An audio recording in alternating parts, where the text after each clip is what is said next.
Siamo davvero sicuri di quello che mangiamo? Lo sapete che con il codice doganale sui cibi, un pomodoro coltivato in Cina può diventare un concentrato italiano? Vi sembra giusto? In pratica io compro un concentrato italiano in un normale supermercato e il pomodoro è coltivato in Cina. Ma è assurdo! Cosa c'è di italiano? Fermiamo il falso cibo italiano. Basta truffe. Qui si gioca con la salute delle persone. Coldiretti e campagna amica Nuoro Ogliastra vi invitano alla raccolta firme per abolire il codice doganale sui cibi. Firma la petizione in tutte le sedi Coldiretti e i mercati di campagna amica. Per mangiare genuino, per stare meglio. Elegante dallo stile moderno. Dalle 6 del mattino la tua colazione è dolce o salata e anche senza glutine. Caffè Noir, in centro a Tortolì. Momento aperitivo. I fantastici cocktail sono accompagnati da originali stuzzicherie create apposta per te. E la sera, il freddo d'inverno non è più un problema. L'elegante Deor riscaldato farà la tua serata intrigante con le migliori selezioni di gin, rum, vodka, tequila e whisky provenienti da tutto il mondo. Caffè Noir Cocktail Bar, il tuo momento. Via Monsignor Virgilio 10 a Tortolì. Allora, per prima cosa facciamo questo shampoo purificante. Ora andremo a rilassare il capello con una bella maschera rivitalizzante. E per finire, messa in piega, inondiamo di profumo.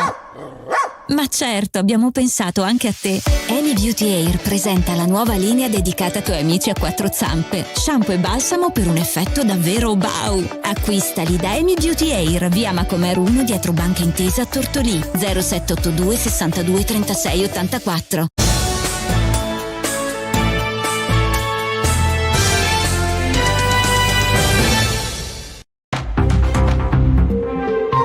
Buongiorno a tutti e a tutte da Federica Mills, bentrovati al secondo appuntamento della mattina con Stella Dice Che, questa volta con il notiziario Le News dall'Ogliastra. Oggi partiamo con la cronaca. 12 mezzi della raccolta rifiuti sono stati distrutti dalle fiamme all'alba di oggi. 2 incendi dolosi scoppiati, il primo nella zona industriale di Orgosolo e il secondo a Lanusei. Nel primo attentato messo a segno intorno alle 5 del mattino nel piazzale dell'azienda della nettezza urbana sono stati incendiati 7 autocompattatori per la raccolta rifiuti. Sul posto sono intervenuti i vigili del fuoco che hanno dovuto lavorare per diverse ore per avere ragione delle fiamme e mettere in sicurezza il sito, mentre poco più tardi alle 5:45 un altro incendio, anche questo di matrice dolosa, questa volta scoppiato nella strada provinciale tra Arzana e Lanusei, distruggendo 5 autocompattatori per la raccolta dei rifiuti. Anche qui le fiamme sono state domate dai vigili del fuoco,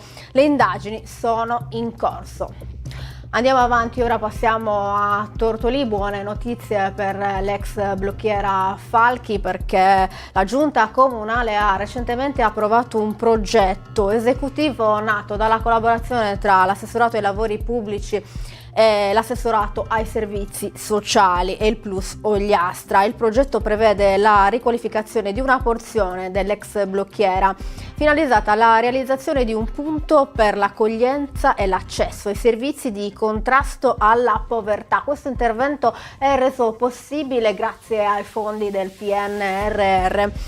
L'intervento, spiega infatti l'assessore ai lavori pubblici Vincenzo Nieddu, si articola in 2 ambiti principali: la riqualificazione degli immobili individuati dal Plus Ogliastra grazie al finanziamento di 345.000 euro di fondi PNRR e immediatamente a seguire le azioni di intervento socio-assistenziale promosso dall'assessora alle politiche sociali Irene Murru.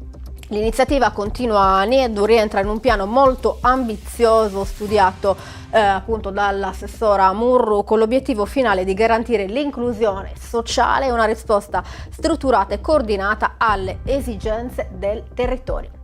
Andiamo avanti e restiamo in ambito lavori pubblici, perché si sono conclusi i lavori di riqualificazione dei campetti di Baunei in piazza Bingigedda e a Santa Maria Navarese in piazza Gennaro Regno.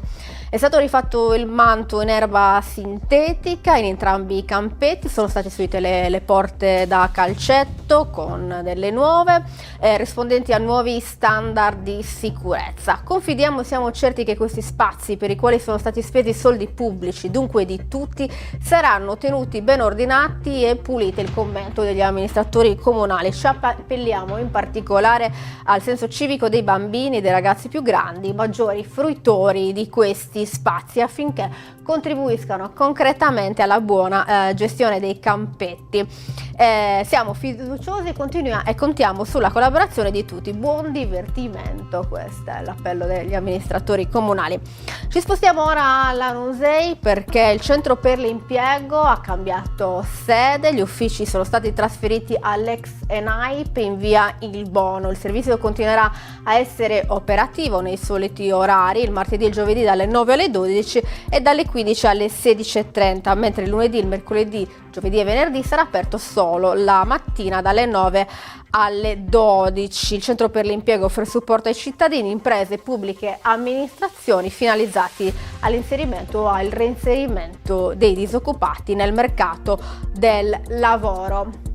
Chiudiamo ora con un'iniziativa che si terrà questo sabato a Barissardo, un'assemblea cittadina con lo scopo di denunciare il progressivo smantellamento del diritto alla salute in Ogliastra. Ad organizzarla le attiviste ogliastrine del gruppo Brucias.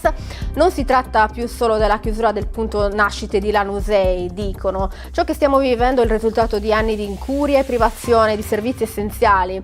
La salute è diventato un lusso, abbiamo un ospedale depotenziato, liste d'attesa interminabili, assenza di trasporti. Vivere in Ogliastra significa convivere con la paura di non ricevere assistenza in tempo, di dover rinunciare alle cure per i costi o le distanze. Chiediamo a tutte le persone che abitano il nostro territorio a partecipare all'assemblea cittadina, a mobilitarsi, reagire e farsi sentire. Questo è l'appello delle attiviste ogliastrine. L'appuntamento è sabato 22 febbraio alle 17 al centro civico di Barissardo.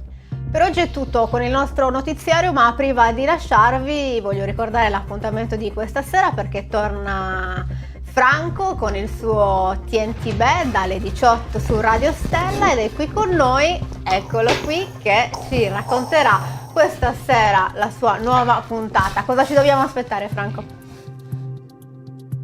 Dai, siamo qui in TV. Bellini. Dai, belli, ma è bellino.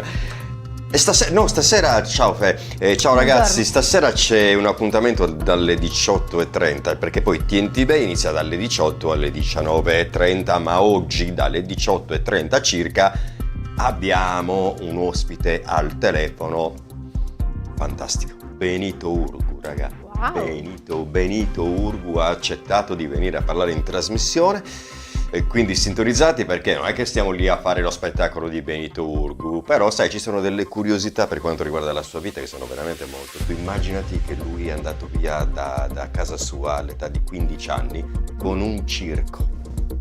Da lì quante cose ci racconterà oggi, quindi mi raccomando, puntuali, TNT, dalle 18 alle 19:30, alle 18:30 circa, zio Benito Urgu. Mi raccomando, non mancate allora, tutti sintonizzati su Radio Stella dalle 18, poi per questa bellissima sorpresa Benito Urgu e la sua incursione. Sì, dai, è bella. Radio Però Stella siamo bellini, vero? Dai. Molto. C'è un bel quadretto. Lo diciamo noi. Intanto grazie per averci seguito, grazie alla regia di Roberta Loi. Noi invece torniamo come sempre domani mattina con la nostra rassegna stampa.